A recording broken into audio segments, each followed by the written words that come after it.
What's up, guys? Out here with another video. And as we all know, this whole coronavirus thing is going on right now. And they've certain areas, I think all over the United States, they've declared that 10 or more people can't meet. That includes churches, right? They say that the only way that you can actually meet in a place or go somewhere is at the grocery store, or places that doctors' offices. I don't even know if doctors' offices are open at this point, but things like hospitals. Well, they try to urge a lot of people not to go to the hospital. But anyway, I just kind of want to focus on the church part, because what's starting to happen is that you're starting to have this clash between people who think that it's not a good idea to meet, and then you have some other people who just say, I don't care, we're going to meet anyway, we're going to come to church, we're going to do whatever, because this whole coronavirus thing, is a hoax and all of this type of stuff here. And I wanted to kind of get my opinion on it, because I'm starting to see a lot of division, amongst believers on this. And this is something that is a secondary issue, and people are starting to make a big deal out of it. People are going at each other. And I mean, people are just making such a big deal out of this, and this is to even be considering to even separate over. And well, first of all, I just want to let you guys know that like my church, like I go to a home church. It's like four or five families. There's probably about a good 30 of us that meet up. On a good Sunday. But usually it's between 25 and 30, total. But, we've all decided that, it's time for us to just, do what the government says, or, take that recommendation seriously. And the reason is that we do have a couple of people in our fellowship who do have some significant health issues, to where they have, like, autoimmune diseases. We do have a sister in the church who does have cancer, and then we have some other people who are elderly, who are very susceptible to this virus. So we just decided to play it safe, and we just said, hey, we're just gonna stop meeting. And some of us, we had our own opinions about it, and we sat down as a church and we talked about it, and that was just it. Some people just said, well, they didn't really see a reason why we should stop meeting. They were still down for it, and then some of us were just like, well, we just think it's a good idea to maybe just take precaution and just not meet.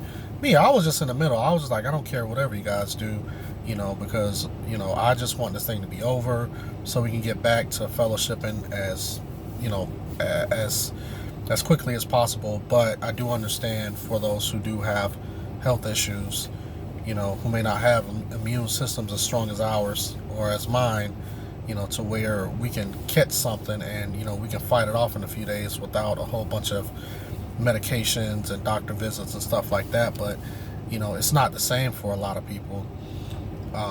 Some of the people that's inside of our church. So, and that goes for a lot of other churches too. But there's a lot of people who's just really saying some mean things, some real off the wall things about those who have decided to not meet in fellowship, right? And one of the biggest things that I'm hearing from a lot of these people who still want to go out and meet, who kind of like ridicule people like my church and I, and maybe some of you guys out there who are kind of like taking it slow with meeting and all of that. Sorry, I'm getting some notification. But they have been saying things like, well, the government don't run me, and and they're taking away our rights and things, things of that nature, and all this conspiracy theory stuff. And this is what they're trying to do to quarantine us and attack us, and the mark of the beast, and blah blah blah, and yada yada yada, all this anti-government stuff. Okay, I want to tell you guys who are something like that. First of all, I've heard a lot of people bring up this thing about the freedom of speech and the Constitution. You're trying to go against the government. These are the people that make and break the rules all the time. All you got to do is look at the presidential races and look at some of these candidates and just follow what's been going on. You know, you got certain Democrats that are out there doing things that is just totally illegal. You know, you've had Republicans doing things that were illegal. You know, a lot of you guys forget about the Patriot Act. George Bush signed in the Patriot Act, and I think it was either 2001 or 2002 after 9/11. And what that did was give the government the right to go into your house without a warrant, without any probable cause, without giving you a heads up or anything. The federal government can come in, kick down your door, and search and seize whatever they want to do, whatever they want, and throw you in jail indefinitely until they feel like letting you out. They don't have to give you a trial or anything. They can lock you up indefinitely. And that is under the Patriot Act, and that was after 9/11. And they said that they passed this law because if anyone is a suspected terrorist, they can do that. Now, the thing is that they can say that anyone is a suspected terrorist. If they don't like you, they can come and kick down your door and snatch you up and seize you. So all of this, oh, you know, I got my rights, the Second Amendment and the First Amendment and this and that, and you guys can't do this, you know, unlawful seizures and you know, and all of this stuff, searches and seizures. Come on, man, you ain't gonna win that fight. And a lot of you guys are running around here, you know, just anti-government. You just want to be anti-government. You know, oh, I don't give the government my information. That's why I don't do social media. That's why I don't do this. That's why I don't do it. Come on, man, stop it. The government knows exactly where you are and what you are doing. If you are a taxpayer and you got a debit card, that's all they had. That's all they need. That's all they need. They can track all of that. You know? And don't even talk about the cell phones. I remember when I had when I used to get a flip phone, and you can be able to turn off the location on your phone, and a little message will pop up and say, you can turn this feature off, but the law enforcement will still be able to find you. You know, you'll be hidden from everyone else, but you won't be hidden from law enforcement. you see what I'm saying? So they're already letting you know that you can do whatever to that phone. As long as you got that phone on you, they can track you. They know exactly where you are. They know exactly where you are. So, you know, you got a lot of these people out here, you know, who's doing a doomsday prepping and, oh, I'm going to go live off the grid. There ain't no such thing as off the grid in America. You're on the grid the whole time. They know exactly where you are. These people got technology out there that you have you can't even imagine. Think about all of the stuff that we have in our hands right now, these devices. You don't think that the military is maybe 10 to 20 years ahead of us with that? It's just that they haven't released any of this technology. There's a lot of stuff that they have to where they can pinpoint you and come and snatch you up anytime they want. You see what I'm saying? But me, I'm just getting tired of people putting fear into other Christians, like, oh, you know, this is it. This is going down. This is how they're going to do it. And I believe that a lot of Christians want to use this as a way to be anti-government. They just want to be able to exercise this anti-government thing because they think that this is real persecution. This ain't real persecution. Give me a break.